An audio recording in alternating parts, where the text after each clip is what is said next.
Bueno, aprovechando que mencionas las ruinas circulares y Anelda Castillo, quizás es el momento de preguntarte entonces, ¿qué es el Ciervo Encantado? Hoy todo el mundo conoce la sede del Ciervo Encantado, sin embargo, probablemente muy pocos conozcan cómo surge el Ciervo Encantado y por mi parte, qué lugar tuvo en ti la fundación de este grupo y cuánto tiempo estuviste allí. En el año 92, eh, después de pasar 3 años en el preuniversitario estudiando ciencias exactas, específicamente física, pues decido entrar en el Instituto Superior de Arte en la especialidad de actuación con esta maestra que había visto sus espectáculos, con Neta Castillo. Y sí, hice la carrera en 4 años, ya en periodo especial. Es una etapa muy dura para la realidad cubana, para el arte cubano, para la vida en general. Y en un momento donde casi todos mis compañeros de la universidad se estaban yendo de Cuba, pues yo aposté por insiliarme dentro de Cuba y fundar de paso el grupo El Ciervo Encantado. El Ciervo Encantado fue el espectáculo con que me gradué de la universidad. Es decir, fue la tesis de graduación mía. El Ciervo Encantado es un texto de Esteban Borrero Echeverría, el papá de Juana Borrero, una excelente poeta. Y era el primer libro de cuentos editado en Cuba luego de la colonia española. Y un poco es una metáfora de lo que es Cuba, ¿no? Ese espectáculo lo hicimos en el año 96 y con eso, bueno, con eso me gradué de la universidad. Ya una vez que nos graduamos no teníamos dónde trabajar, los grupos estaban muy congestionados, no había dónde ponernos, pues decidimos hacer un grupo y ponerle el nombre del espectáculo que nos había definido como espectáculo iniciático, ¿no? Y así le pusimos al grupo El Ciervo Encantado. En ese grupo estuve 19 años, desde el año 96 hasta el 2011. Es decir, ahí eché casi toda mi vida desarrollando estas técnicas que te hablaba y compartiendo. Es decir, viajamos el mundo entero, hicimos 7 espectáculos que un poco, parece muy poco en 19 años, pero costó muchísimo cada uno construirlo. Y eso como me llena de orgullo porque era casi como Andrés Liubriov hacer las campanas, pues así nos costó tanto cada espectáculo. Eran espectáculos que no partían desde un texto dramático tradicional, sino que se iban construyendo dramatúrgicamente desde la escena, con improvisaciones, y donde el actor era el centro de todo, es decir, el actor construía no solo los personajes, sino también el texto, la escenografía, el vestuario.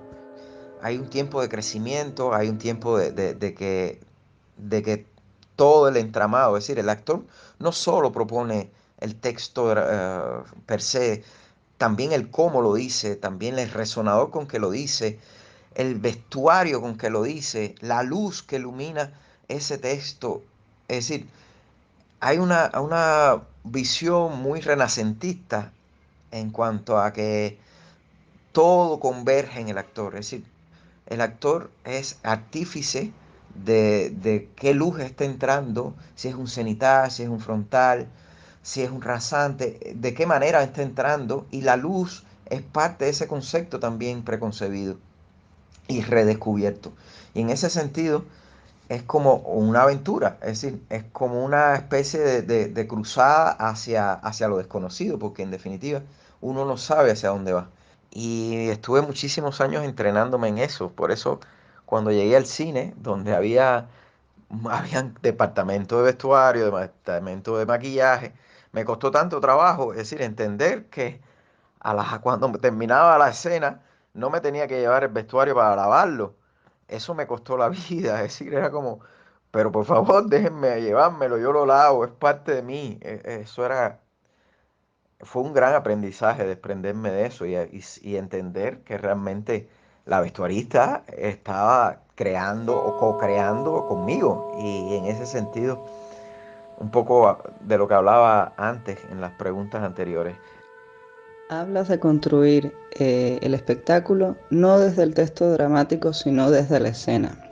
Esto nos lleva nuevamente al tema de la palabra, del valor en lo perceptual, pero comenta un poco o sea, qué significa esto de construir el espectáculo partiendo de la escena, no desde el texto dramático. En la dramaturgia tradicional parten siempre, el escritor en este caso, parte siempre de buscar eh, un, un pretexto para empezar a hablar sobre lo que le está aconteciendo a él a través de sus personajes.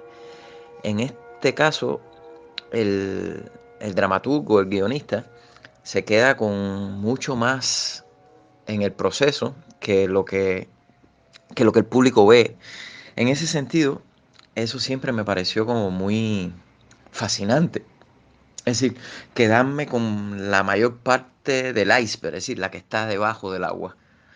Es un largo trabajo de campo, si se quiere, de mesa. No me gusta tanto de mesa porque sí, había mucho de ir a bibliotecas, de explorar, pero también había de zapatear la calle, de observar. Y por eso le hablo más de un trabajo de campo. En ese sentido, este trabajo de campo lo que venía es abrir muchas puertas para ir descubriendo o acercándonos en esa cacería de ese ciervo que podría ser en este caso la curiosidad por saber cuál es nuestra verdadera necesidad. Así siempre partíamos. ¿Qué es lo que yo necesito ahora? Y así han nacido todos los espectáculos que hemos hecho.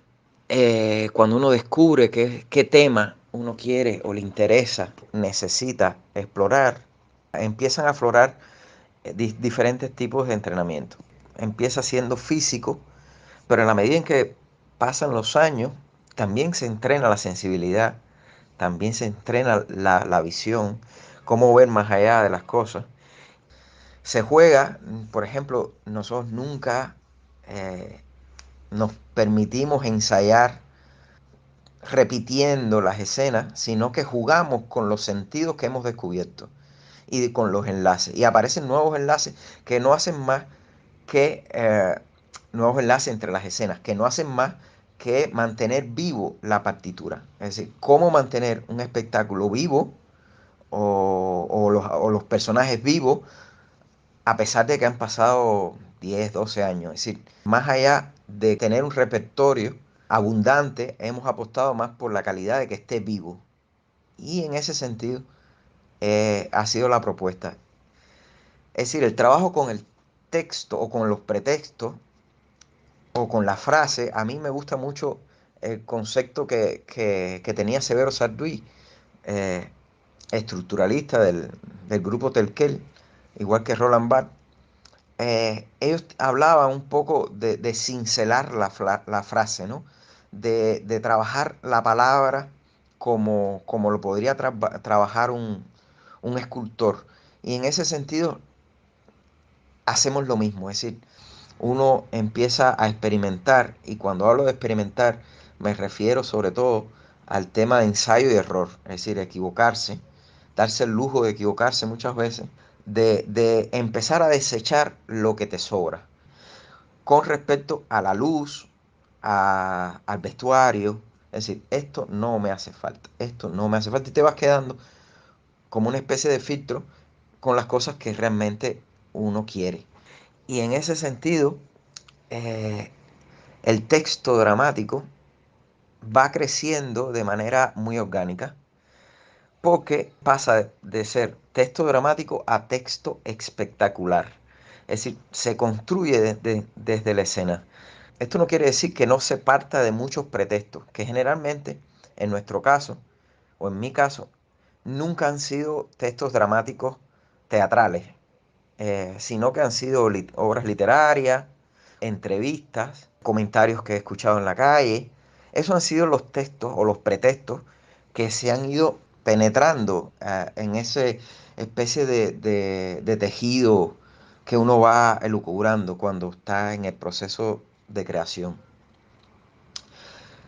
Pero es un entramado más, es decir, estos pretextos son un entramado más.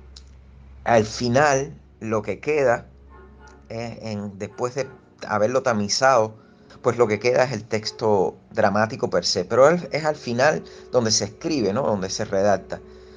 Como un poco decía San Juan de la Cruz, ¿no? Para ir a lo desconocido has de ir por lo desconocido. Y en ese sentido, este proceso con el texto es ir a lo desconocido por donde uno no conoce.